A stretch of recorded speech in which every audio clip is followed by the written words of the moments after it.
To your channel नीटफ्लिक्स। हमने last lecture तक 1D और 2D पैकिंग देख लिया था। 1D और 2D पैकिंग जो है वो इमेजिनरी नहीं बोलेंगे, मतलब हमारे सॉलिड्स हैं उनके अंदर हम 3D पैकिंग पढ़ते हैं, क्योंकि हमारे जो सॉलिड्स होते हैं वो क्रिस्टलाइन लैटिस होते हैं, तो सारे सब कुछ हम 3D के अंदर ही देखने वाले हैं। बट 3D को समझने के लिए हमें 1D और 2D की जरूरत थी, वो बहुत इंपॉर्टेंट था। होपफुली आपको बहुत अच्छे से समझ आया हो, क्योंकि अब 3D के अंदर वही काम में आने वाला है। ठीक है, तो अब आज हम देखने वाले हैं 3D पैकिंग। तो हमने 1D पैकिंग डिस्कस कर लिया था, जो लीनियर एक अरेंजमेंट था। फिर 2D पैकिंग का कैसे हमने देखा था कि 1D पैकिंग के जस्ट नीचे जब एटम्स और मैंने ऐड करने स्टार्ट किए तो मैंने 2D पैकिंग देखी। 2D पैकिंग मैंने दो टाइप्स की देखी, एक देखी मैंने SCP और एक देखी HCP। SCP मैंने क्या बताया था, स्क्वायर क्लोज पैकिंग, और एक थी HCP जिसे हमने हेक्सागोनल क्लोज पैकिंग बोली थी। अब SCP को मैंने ये कहा, मैं ये 2D थी, अब 2D से मैं मूव कर रही हूँ 3D की तरफ। 3D करने के लिए मेरे पास SCP के अंदर दो कंडीशंस है। मेरी पहले तो मैं बता देती हूँ अपने SCP क्या थी मेरी, ये था। ठीक है, SCP अरेंजमेंट मेरा ऐसा था। ठीक है, ये मेरा SCP अरेंजमेंट था। ठीक है, तो इसके अंदर मेरे पास दो पॉसिबिलिटी है। SCP की बात कर रही हूँ मैं। ठीक है, ये मेरा अभी 2D अरेंजमेंट था। अब सबसे पहले जब मैं 3D के अंदर आ जाती हूँ ना, तो मेरे अब एटम्स जो है वो सर्कल ना रहती, क्योंकि 2D में मेरे एटम्स सर्कल थे। अब 3D में एटम्स मेरे कैसे हो जाएंगे, स्फेरिकल। ठीक है, अब जो मेरे एटम्स है वो स्फेरिकल है। तो मेरे पास दो पॉसिबिलिटी है SCP के अंदर कि मेरे जो आने वाले एटम्स है वो जस्ट इसी लेयर के ऊपर आ जाए। ठीक है, क्या बोल रही हूँ मैं, जस्ट जो पहले एटम्स प्रेजेंट है उनके ऊपर दूसरे एटम्स आ जाए। एक तो ये पॉसिबिलिटी है। तो फर्स्ट पॉसिबिलिटी क्या है, एटम्स जो प्रेजेंट है वो जस्ट इन एटम्स के ऊपर ही आ जाए। दूसरी पॉसिबिलिटी मुझे क्या दिख रही है, कि जो मेरे एटम्स हैं, ठीक है, ये फर्स्ट पॉसिबिलिटी है। दूसरी पॉसिबिलिटी कैसे दिख रही है मुझे, मैं यहाँ पे SCP को ही डिस्कस कर रही हूँ। SCP की दो पॉसिबिलिटी है इसीलिए। ठीक है, 2D SCP का फर्स्ट केस और ये सेकंड केस। ठीक है, 3D के अंदर आप कंफ्यूज ना हो इसलिए अब मैं लिख रही हूँ 3D के अंदर SCP के अंदर मेरे पास दो पॉसिबिलिटी है। ठीक है, SCP की सेकंड पॉसिबिलिटी मुझे क्या लग रही है, इधर देखिए, मेरे आने वाले जो एटम्स हैं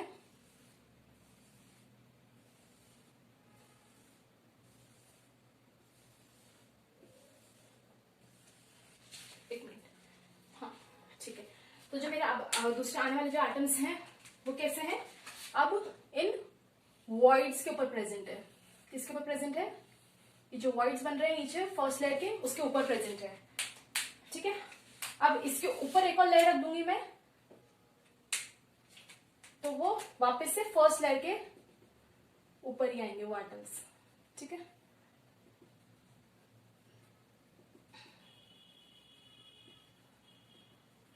ठीक है, इसके ऊपर मैं अगर एक और लेयर रख दूंगी, ये जो इधर वाली पैकिंग है, तो वो एटम्स वापस से इसी के ऊपर आएंगे।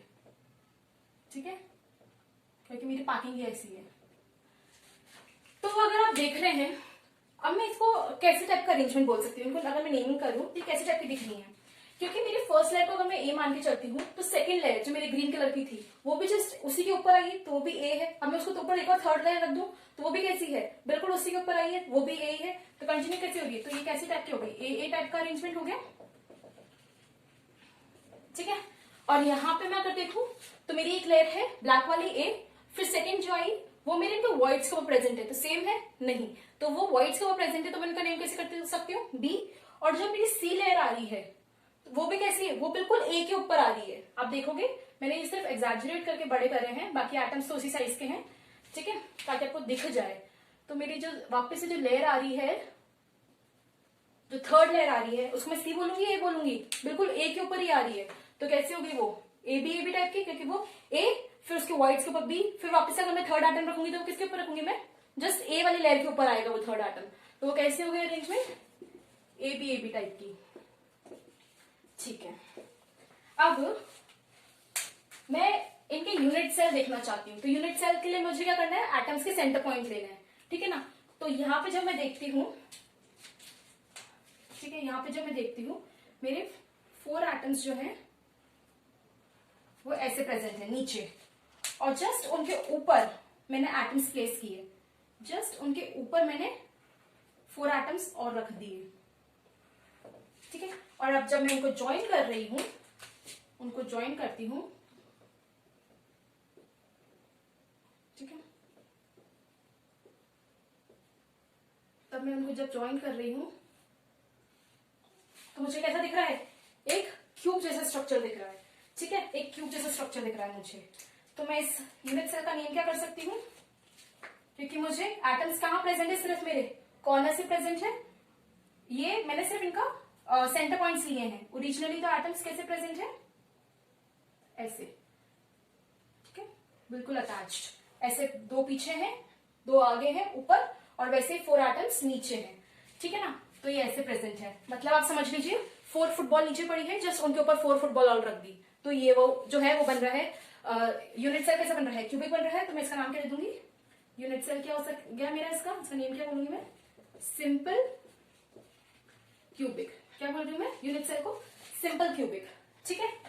अब मुझे कोई भी जब मैं यूनिट सेल की बात करती हूँ तो मुझे 4 चीजें बहुत इंपॉर्टेंट होती हैं, सिर्फ यूनिट सेल की नहीं, कोई भी पैकिंग की बात करती हूँ तो 4 चीजें मुझे उसके बारे में बहुत इंपॉर्टेंट है जानना, कोई भी क्वेश्चन सॉल्व करने के लिए। इसके बाद कोई क्वेश्चन नहीं आएगा आपका, ठीक है, इसी से रिलेटेड आएंगे सारे क्वेश्चन। फर्स्ट जेड, तो मुझे पता है मेरे सारे एटम्स किस पे, कॉर्नर पे प्रेजेंट है क्यूब के, और मुझे पता है हर एटम कितना कंट्रीब्यूशन करता है जब कॉर्नर पे प्रेजेंट होता है, 1/8, और ऐसे कितने एटम प्रेजेंट है, 4 ऊपर और 4 नीचे, तो 8 है, तो 1/8 इंटू 8 गिव्स यू 1, तो जेड कितना आ गया मेरा 1। अब मुझे ए और आर के बीच का रिलेशन चाहिए, ठीक है, ए और आर के बीच का रिलेशन। तो मुझे पता है क्यूब की जो एज लेंथ है उसको मैंने ए मान रखा है, तो आर कितना हो गया, आर कितना हो गया, ये एटम, ये आर, ठीक है, एटम्स के रेडियस हो गए, तो ए इज इक्वल्स टू 2r, ठीक है, ए इज इक्वल्स टू 2r, दिख रहा है आपको। ये अगर मैंने ए माना इसको, तो ये कितना हो गया रेडियस, ये आर इस वाले एटम का और आर इस वाले, तो दोनों एटम्स के आर आर, तो आर प्लस आर 2r, तो ए इज इक्वल्स टू 2r, ठीक है। फिर थर्ड, अगर मेरे पास क्या बोलते हैं Z और A, Z प्रेजेंट है और A और R के बीच का रिलेशन प्रेजेंट है, तो मैं क्या निकाल सकती हूँ, पैकिंग एफिशिएंसी। तो पैकिंग एफिशिएंसी मुझे क्या पता है, पैकिंग एफिशिएंसी क्या होती है, space occupied by atom in unit cell divided by space occupied by the unit cell into 100, यही होता है। अब space occupied by atom in unit cell के लिए मुझे क्या मेन चीजें चाहिए थी, Z चाहिए था, और मुझे पता होना चाहिए कि एक एटम कितना स्पेस ऑक्यूपाई करता है। अब क्योंकि यहाँ पे मेरा जो एटम है वो स्फेरिकल है, तो मेरा स्फेयर के अंदर क्या वॉल्यूम ऑक्यूपाई करेगा, तो मेरा Z into volume occupied by 1 atom divided by unit cell कैसा है, क्यूब है, तो उसका वॉल्यूम लेंगे ए क्यूब इंटू 100। जब आप वैल्यूज पुट करेंगे इसके अंदर, तो Z क्या है 1, 4/3 पाई आर क्यूब, और ए की जगह आप क्या ले सकते हैं 2r, ठीक है, तो 2r का होल क्यूब इंटू 100। तो आप पैकिंग एफिशिएंसी निकालेंगे जब सिंपल क्यूबिक की, तो आएगी 52.4%। वैल्यूज पुट करके देखिएगा, आपका आंसर आएगा 52.4%। जो फोर्थ इंपॉर्टेंट चीज मुझे चाहिए वो है मेरे कोऑर्डिनेशन नंबर। फोर्थ इंपॉर्टेंट चीज जो है वो है मेरी कोऑर्डिनेशन नंबर ऑफ एटम की बात कर रही हूँ मैं यहाँ पे। फोर्थ इंपॉर्टेंट चीज जो है वो है कोऑर्डिनेशन नंबर ऑफ एटम। अब देखिए, मैं कोई भी, क्योंकि मुझे पता है सारे एटम्स मेरे कॉर्नर्स में प्रेजेंट है सिंपल क्यूबिक के अंदर, तो मैं कोई भी एक कॉर्नर का एटम उठा लेती हूँ, फिर उसके बाद क्योंकि सारे कॉर्नर पे प्रेजेंट है तो सारे सबका कोऑर्डिनेशन नंबर सेम, एक का ले लिया मुझे तो सबका आ जाएगा मेरे पास, ठीक है ना। तो अगर सोचिए मैंने ये वाला एटम, इस कॉर्नर का एटम लिया, तो इसके, क्योंकि मुझे यहाँ पे सिर्फ ये सेंटर पॉइंट्स ले रखे हैं, इन रियलिटी ये सब एक दूसरे को टच कर रहे हैं, तो पीछे वाला टच कोऑर्डिनेशन नंबर क्या बताया था, नेबर्स बताए थे जो टच करते हुए होंगे, ठीक है, वो कोऑर्डिनेशन नंबर था हमारा। तो पीछे वाला एटम टच कर रहा है 1, इसके जस्ट एडजेसेंट ये वाला एटम टच कर रहा है, इसके ये नीचे ब्लैक वाला ये जो है ये टच कर रहा है। अगर मैं एक यूनिट सेल इसके जस्ट पास बनाऊं तो इसका भी एटम टच करेगा, एक यूनिट सेल जो इसके आगे बनाऊं ये भी टच करेगा, इसके जस्ट ऊपर वाले यूनिट सेल का भी। तो इस कॉर्नर वाले एटम्स को कितने एटम्स टच कर रहे हैं, एक खुद के यूनिट सेल से तो कितने 1 2 3, और अगर जस्ट इसके ऊपर एक और क्यूब प्रेजेंट हुआ तो उसका एटम कॉर्नर वाला, एक इसके जस्ट साइड में क्यूब प्रेजेंट हुआ तो उसका कॉर्नर वाला एटम, और एक जस्ट इस क्यूब के आगे प्रेजेंट है, ठीक है ना। इमेजिनेशन का खेल है, आप बस इमेजिन करते जाइए। ये एक मेरा रूम है, इसके कॉर्नर वाला ले लिया, तो रूम के जस्ट आगे वाला रूम, रूम के जस्ट ऊपर वाला रूम, रूम के जस्ट पास वाला रूम, एक कॉर्नर का तो सिर्फ ये 3 ही शेयर कर पा रहे हैं, ठीक है।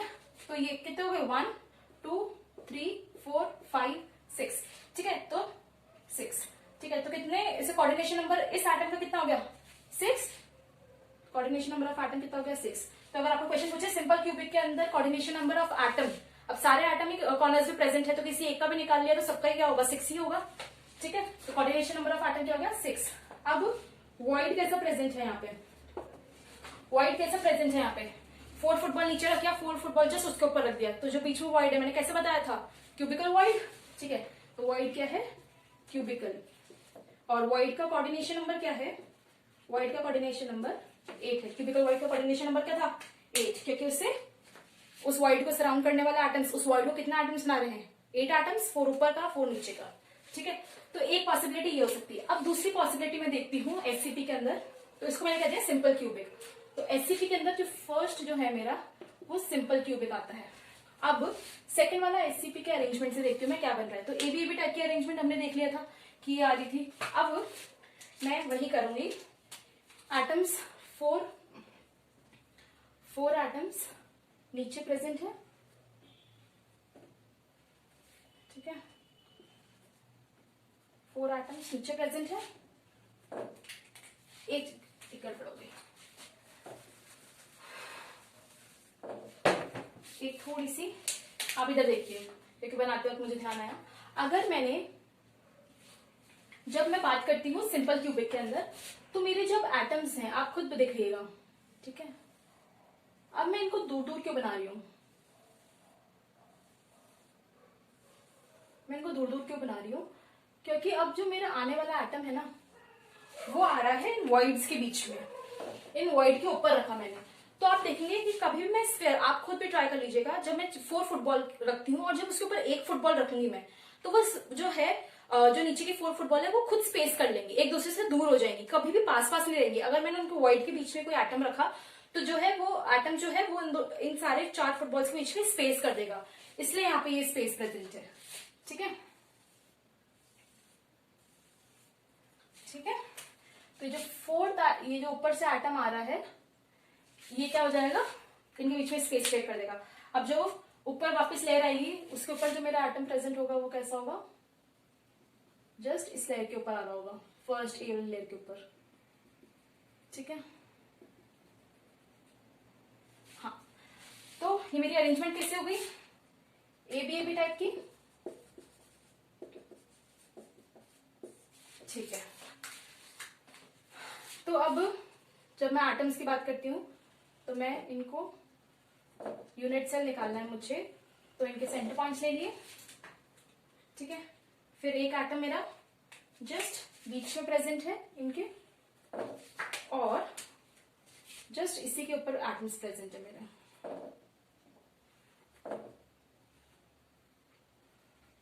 ठीक है। हम इनको ज्वाइन करती हूँ।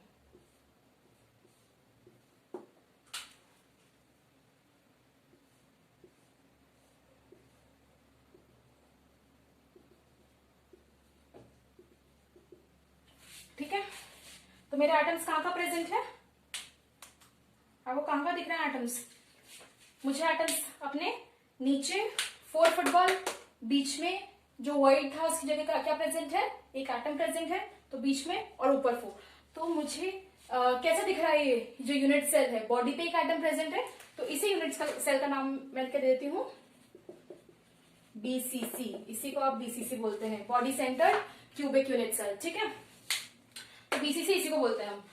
तो अब मैं इसके अंदर वही इसकी 4 इंपॉर्टेंट थिंग्स क्या क्या है, जेड, ठीक है, जेड क्या हो जाएगा, कॉर्नर पे प्रेजेंट है तो 1/8 × 8, और अब क्या है बॉडी पे भी प्रेजेंट है और पूरा इंटायरली उसी यूनिट सेल के अंदर है, तो पूरा कॉन्ट्रीब्यूशन कितना होगा 1, तो जेड कितना हो गया 2, तो बीसीसी के अंदर जेड क्या होगा 2।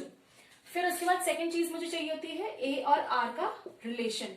अब ए और आर का रिलेशन देखना है मुझे, तो अब मुझे पता है कि जो ये कॉर्नर वाले एटम्स हैं क्या ये टच कर रहे हैं एक दूसरे को। मैंने क्या बताया, जब ए और आर का रिलेशन निकालेंगे तो हमेशा हम वो एटम्स लेंगे जो एक दूसरे को टच कर रहे हो। तो क्या ए और आर एक दूसरे को टच करते हुए दिख रहे हैं, मतलब ए और आर मतलब ये जो कॉर्नर वाले एटम है वो एक दूसरे को टच करते हुए दिख रहे हैं, नहीं। बट जब आप देखेंगे ये कॉर्नर वाला एटम, ये बॉडी सेंटर पे जो एटम है, और एक ये कॉर्नर वाला एटम, ये एक दूसरे को टच कर रहे होंगे, तो ये क्या बना रहे हैं, बॉडी डायगोनल बना रहे हैं। ठीक है, मैंने बताया था आपको एक क्यूब था, एक वो कॉर्नर, अगर आपने अपने रूम में बैठे हो तो एक क्यूब बिल्कुल कॉर्नर वाला एटम, एक बॉडी में जो प्रेजेंट है वो, और एक नीचे वाला एटम, सिर्फ ये टच कर रहे होंगे, जो इनके कॉर्नर्स पे प्रेजेंट है वो एक दूसरे को टच नहीं कर रहे होंगे। तो यहाँ पे क्या आ गया, ए, तो मेरा जो ए और आर का बीच में रिलेशन है, तो ये मेरे किसके इक्वल है, बॉडी डायगोनल के इक्वल है, और बॉडी डायगोनल मैंने आपको निकाल के बताया था कितना आया था, a√3। ठीक है, तो a equals to a√3 equals to कितना, r r r और r। ठीक है, a√3 इक्वल्स टू 4r। बीच वाले एटम के पूरा डायमीटर हो गया और साइड वाले एटम्स के रेडियस। ठीक है ना, तो a√3 इक्वल्स टू 4r। अब मेरे पास z है और a है, a और r का रिलेशन है, मैं क्या निकाल सकती हूँ, पैकिंग एफिशिएंसी, पैकिंग एफिशिएंसी निकाल सकते हैं। तो पैकिंग एफिशिएंसी के लिए वही 2 into 4/3 πr³ divided by a³। Unit cell तो मैंने क्यूबिक ही है। ठीक है, तो a³ इंटू 100। तो इसकी पैकिंग एफिशिएंसी क्या आती है, बीसीसी की 68%। कितनी आती है, आप जब यहाँ पे वैल्यूज पुट करेंगे तो क्या आएगा, 68%। अब हमें चाहिए कोऑर्डिनेशन नंबर। कोऑर्डिनेशन नंबर, तो यहाँ पे मुझे दो टाइप के एटम्स दिख रहे हैं, एक तो जो बॉडी सेंटर पे प्रेजेंट है और एक कॉर्नर पे जो प्रेजेंट है। ठीक है ना, अब आप देखिए ये जो कॉर्नर पे प्रेजेंट है, बॉडी सेंटर वाले एटम को कौन कौन टच कर रहा है, बॉडी सेंटर पे जो एटम प्रेजेंट है उसको कौन कौन टच कर रहा है, नीचे के 4 एटम और ऊपर के 4 एटम्स। क्या बता रही हूँ मैं, नीचे के 4 एटम्स और ऊपर के 4 एटम्स ये टच कर रहे हैं। तो जो सेंटर पे प्रेजेंट है, बॉडी सेंटर पे प्रेजेंट है, उसका क्या हो गया, कोऑर्डिनेशन नंबर 8। ठीक है, 1 2 3 4 और फिर जस्ट उसके ऊपर 4। ठीक है, तो ये हो गया। अब कॉर्नर पे जो एटम प्रेजेंट है, तो अब कॉर्नर पे क्या ये एटम टच कर रहा है इसका कॉर्नर, जस्ट इसके जो एडजेसेंट वाला एटम है, नहीं, आप देख रहे हो कॉर्नर वाला एटम एक दूसरे को टच कर रहे हैं, नहीं कर रहे हैं। तो इस कॉर्नर वाला एटम को सिर्फ कौन टच कर रहा है, बॉडी पे जो प्रेजेंट है। क्या बोल रही हूँ मैं, इस कॉर्नर वाले एटम को कौन टच कर रहा है, जो सिर्फ बॉडी पे प्रेजेंट है। और मैंने क्या बताया था, यूनिट सेल के अंदर जो कॉर्नर वाला एटम होता है वो कितने क्यूब्स में डिवाइड, मतलब कितने क्यूब्स के अंदर उस एटम को कौन कौन टच कर रहे होते हैं, 8 क्यूब्स टच कर रहे होते हैं। तो अब मेरे एक क्यूबिक सेल के अंदर सिर्फ एक टच कर रहा है बॉडी के बॉडी सेंटर को, तो 8 क्यूबिक सेल के अंदर जो कॉर्नर वाला एटम होगा वो 8 के बॉडी सेंटर पे जो प्रेजेंट होगा एटम उसको टच करेगा। तो coordination number of corner atoms वो भी कितना हो गया, 8। ठीक है, तो आपको सिर्फ ये बताया जाता है कि बीसीसी है, उसके अंदर कोऑर्डिनेशन नंबर ऑफ एटम 8 है, बट कौन से एटम्स का, बीच वाले एटम का भी कोऑर्डिनेशन नंबर 8 है और जो कॉर्नर पे प्रेजेंट है उनका भी 8 है। ठीक है, तो हमने देख लिया 3D के अंदर 1D से 2D गए, फिर 2D के अंदर हमने एससीपी और एचसीपी देखा था। एससीपी के अंदर हमने दो टाइप का देखा, एक तो हमारा सिंपल क्यूबिक और दूसरा बीसीसी। बीसीसी के अंदर कॉर्नर वाले एटम्स जो है एक दूसरे को टच नहीं करते हैं। ठीक है, 4 इंपॉर्टेंट थिंग्स हमने क्या देख ली, जेड देख लिया था, ए और आर के बीच का रिलेशन देख लिया, पैकिंग एफिशिएंसी देख ली, कोऑर्डिनेशन नंबर ऑफ एटम देख लिया, और यहाँ पे भी हमने देख लिया। ठीक है, so that's all for today. Hopefully आपको बहुत अच्छे से समझ आया हो। अब जो हम मूव करेंगे वो करेंगे हम, अभी तक हमने एससीपी पढ़ा है, अब हम जाएंगे एचसीपी के ऊपर। ठीक है, एचसीपी अब हम नेक्स्ट क्लास में डिस्कस करेंगे। So thank you for today, okay bye.